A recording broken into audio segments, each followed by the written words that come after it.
Hey, what's up? It's Gabe here. Welcome back to the channel. And today I want to take a little bit of time to talk about my fitness game plan for this year, which is almost the exact same game plan that I used when I first got started, when I was 196 pounds and had twig arms and a gut, and turned myself into someone who people could look at and be like, all right, that person seems to be taking care of themselves. Because I dropped all the way down to 163.8 pounds, was building some muscle at the same time. And since then, I've done a variety of different versions of the same principles that I used back then, and now we're going to continue on forward, put on more muscle, and make sure that we're not gaining a bunch of weight, because I have made that mistake before where I put on a bunch of body fat in the process and it ended up not working in my favor.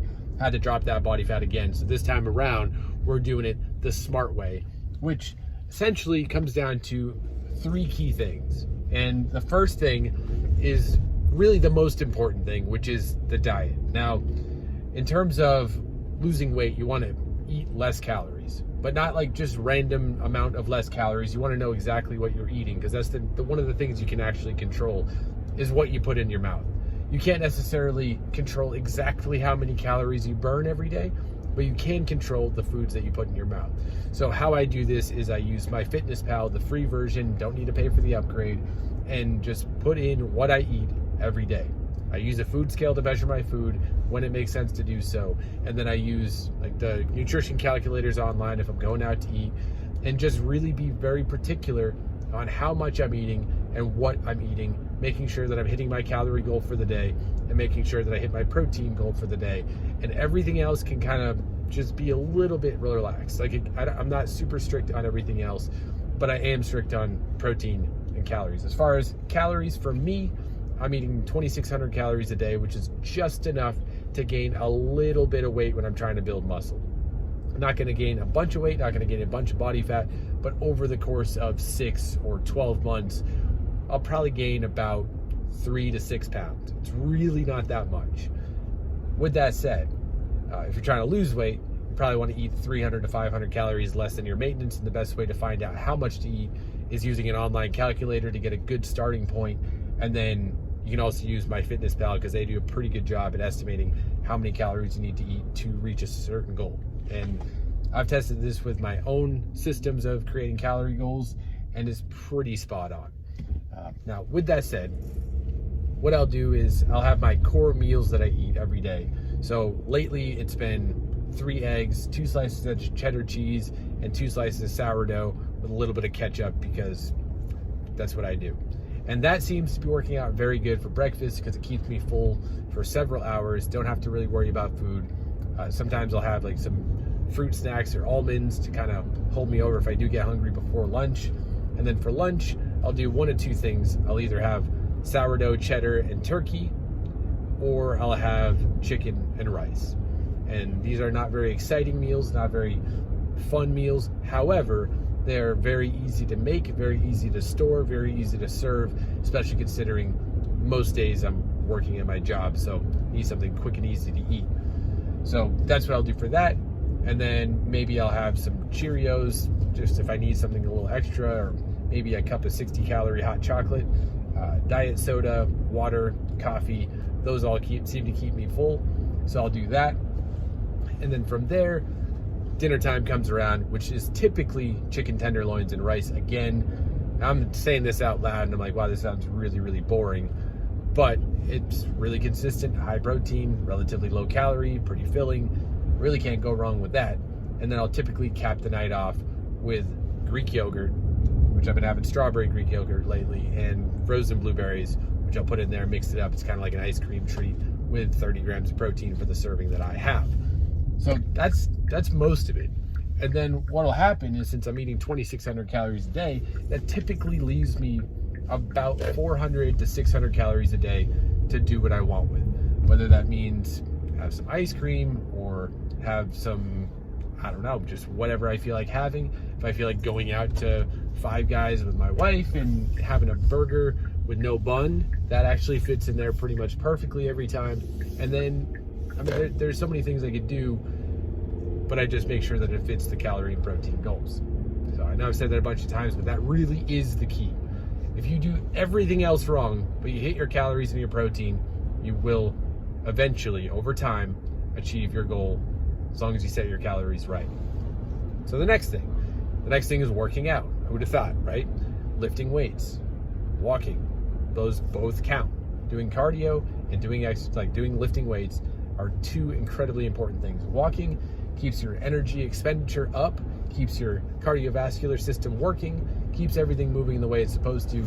And then as far as lifting weights, helps you build muscle, helps you burn more calories, helps you feel better, helps clear your mind. There are so many benefits to list that it's just such a good thing to do. Now, another thing to note is the one key that I could give you in terms of lifting weights is trying to do better and get stronger over time. What I mean by do better is lift with better technique. Get your form on point. Even if it means you're using lighter weight in the beginning so you can make sure your technique is excellent, that is better long term because it's going to reduce injury risk. Because if you get injured, you're going to be out of the game. If you stay injury free, you're going to be able to get stronger for longer so you can get more results, build more muscle, build more strength, and overall feel better without having any aches and pains. And it really comes down to mastering your form and your technique. So that's what you want to do. And what my recommendation for working out is 3 days a week. Anyone can do 3 days a week. I work full time. I'm building a fitness business on the side, doing YouTube, doing Instagram, doing a daily email newsletter, doing all these things, running a community that's slowly growing, but it's growing, doing all these things every day, taking care of my 2 daughters, taking care of my dog. We just got a new kitten. We got stuff to do, appointments, we got to do all kinds of things, and yet still training 3, sometimes 4 days a week if it works out that my schedule ends up being that way. Anyone can do it. If you don't think you have time for it, it's because you don't prioritize it. That is it. That is the only reason you're not lifting 3 days a week, is because you're not prioritizing it. Now, I'm not saying you have to go to the gym. I'm not saying you have to be some kind of strength athlete, a power lifter, bodybuilder, anything like that. What I am saying is lift weights 3 days per week, or body weight training. Either one is absolutely excellent. Both are going to get you results. Both are going to keep your body moving, your muscles working, your blood flow going. Everything, every benefit that you can get from exercise will happen no matter how you train those 3 days a week. And for example, for the last 9 months, I've been using nothing but my own body weight and a pair of 25-pound dumbbells, a pair of 30-pound dumbbells, and for some exercises here and there, a 15-pound kettlebell. And I've been able to get in really good shape by doing that. Got to some of the leanest I've ever been by using just that. And I also forgot that I did have a chin-up bar for several of those months. So that is a big part of it, the chin-up bar. However, if all you do is that 3 days a week in a push-pull-legs format, you do pushing exercises, chest, shoulders, triceps. You do pulling exercises, which is back and biceps. You do leg exercises like squat, deadlifts, split squats, and calf raises on 3 separate days every single week. You will be able to get stronger, get better technique, build muscle, and overall feel better. Now, of course, there are a million different ways to train. Upper, lower, upper, lower. You could do a 5-day bro split. You could do 6 days a week, like push-pull legs. Does not really matter. But the most important thing is picking a schedule you can commit to. If you're a 19-year-old that's unemployed, out of school, not going to college, you can train 9 days a week. However, if you're a parent working a full-time job with hobbies on the side, and so you can keep your mental sanity sane, then probably better off to stick with 3 days a week. So you really have to assess your situation and figure out what you can truly stick to, but the minimum is 3 days. And I do recommend that push-pull leg routine because it's so simple. You go in with a specific mission each and every day. There's not, oh, what do I feel like training today? Oh, what exercise do I do today? You have a very scripted routine where, for example, Monday you do push day, Wednesday you do pull day, Friday you do leg day, weekends off, you repeat the cycle. And then every day in between, or every single day, you do some kind of walking, walk your dog, walk with your family, walk with friends, walk by yourself, it doesn't matter, get some blood flow going. If you have a very heavy active job, like heavy activity job, maybe it won't be necessary as much if you're doing like general contracting or installations or any kind of mechanic work or walking around like that, like maybe like even retail, you don't necessarily have to do as much cardio. But as long as you're getting like 5,000, 6,000, 10,000 steps, somewhere in that range per day, then you're pretty solid on that. And then anything else would be maybe hobby related or physically going for walks outside, especially on days like today where it's super, super nice outside. And that's really the best way to go about things in terms of general activity / cardio. Both are a good way to kind of keep the body moving. So we got the diet down. We got the workouts down. We got a little bit of mention of cardio down. The third thing is all of everything that goes on up here. Because this right here dictates everything. Dictates absolutely everything. Because if you, between your head, like between your ears right here, what's in there, cannot convince yourself to stick to your diet, cannot convince yourself to stick to your workout routine, but can convince yourself to sit around and say, oh, I don't have time to work out while you're watching Netflix and eating a tub of Ben & Jerry's. That's not to say you can't sit, watch Netflix, and eat a pint of Ben & Jerry's. Like, you have to figure out how you can do what you need to do. And if it makes sense to enjoy yourself and do that also, then that's okay, but not until you have everything else down. Like, I can eat a pint of ice cream in my diet because I have enough calories if I plan well ahead and get my protein calorie goal, and as long as I get my workouts in, and as long as I'm keeping my activity level up. But I tend not to choose to do that because it kind of messes with the rest of my day, the flow of everything. But my point is, the mindset around everything, the mentality around everything is really the biggest key. And sometimes you just need a boost. You need the hacks to get everything started.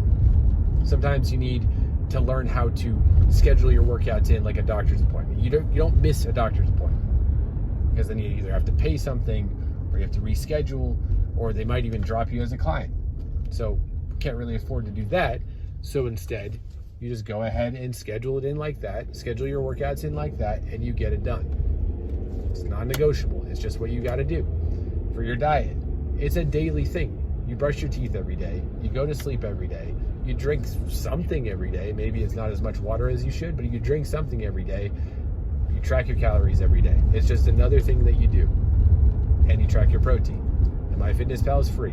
There's really no excuses. If you don't have a cell phone, you can use it on desktop. If you don't have a desktop, you can use it on your phone. If you don't have any technology, I'm not quite sure how you're watching this, but you can use pen and paper as well. There's always an option. Go to the library. There's no excuse besides just simply choosing not to do it. So that goes back to mindset, mentality. You just have to figure out why you want to lose weight in the first place, why you want to get in shape in the first place. Originally is because my grandma called me fat. That hit me. I'm like, I've never been fat.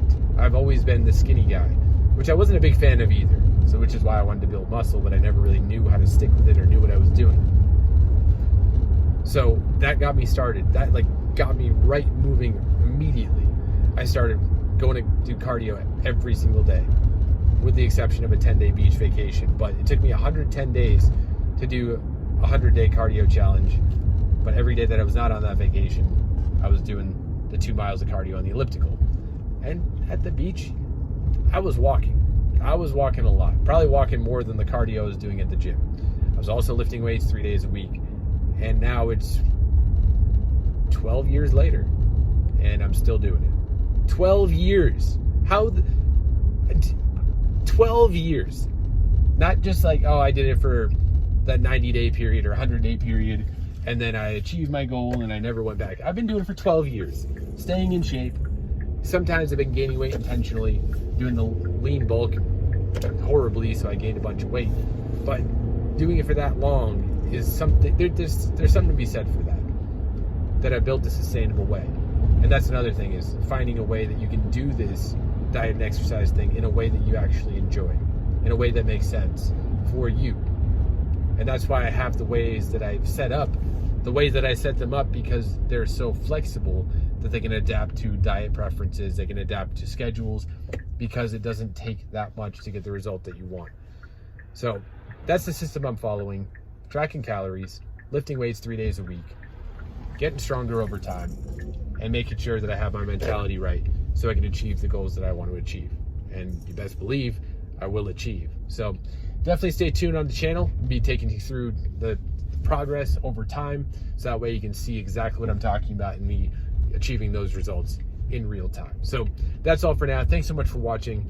If you have any questions, let me know in the comments. And if you need help with getting any of this set up, if you need help with your diet, if you need help with your training, if you need help with your mentality, I can absolutely help you out. Head over to GainsWithGabe.com and subscribe. I give you daily fitness insights, and I send those every single day into your inbox, as well as different offerings for programs and coaching and all that stuff to really help you take it to the next level. But that's all for now. Thank you so much for being here, and I will talk to you next time.